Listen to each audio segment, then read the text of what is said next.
for the hearing. When I heard about it, I thought it was going to be about the moratorium, so I apologize if I have a narrow focus. In the shadow of the proposed Lowell Mountain project, an elderly couple... Excuse me, would you please? Sure, I'll speak more slowly. Has visitors from Green Mountain Power. The couple is told this project is going to happen. You better sign the release. The couple felt intimidated, felt they were being told they didn't have a choice. At SolarFest, Vermont's premier alternative energy festival, a woman sits alone in a booth. Her company wants to build wind power towers. When I try to engage her in conversation, she is hesitant, nervous, uncomfortable. When I tell my friend about my experience, I'm told they want to build towers in a town that doesn't want them. Now, on principle, I'm in favor of wind power and all renewables, but I'm also very cynical about the effect of the profit motive on public goods. So when the Lowell Mountain protesters announced themselves as an Occupy group and appealed to other occupiers for support against Green Mountain Power, my principled support for wind power was severely challenged.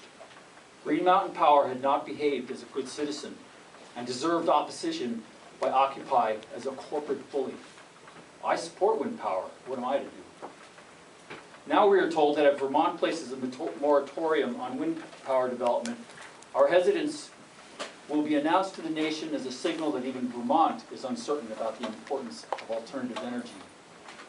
Maybe we shouldn't care. But we do know this. Our planet is getting warmer, and climates are changing at an accelerating pace. We are in grave danger. We must develop alternative energy sources if we possibly can, if they will remove petroleum-based energy sources. And if we proceed in ways that are not democratic, in ways abusive to the rights of citizens to control their personal affairs, it will tear apart the fabric, the social fabric, which is part of the Vermont culture, its quality of life, and its survival strategy for the impending climate crisis. A third way is needed. It must be democratically accountable, respect local people, and provide wind power for the public good, not for private profit. When private investment dollars are required, a firewall must be built between the interests of the investors and implementation of the development plan. I propose all wind power be developed through a publicly controlled, publicly accountable nonprofit whose first task will be to identify towns and locations which will welcome wind development. That all aspects of wind development proceed according to a rigid time frame to be set by accountable institutions. That all documents produced should be part of a public record. That private investment dollars can only be used for construction costs at a fixed and modest rate of return. That we create a municipality we might call a viewscape municipality or an impact municipality to benefit all of the towns that are affected.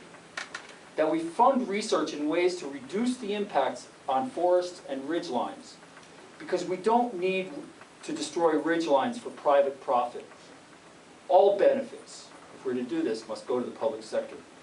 And that we require reduced impacts of some percentage over successive wind power developments. Let's, above all, remember that the best site is the site that isn't developed. Thank you. So next up, Carrie Wilson, then Kem Free.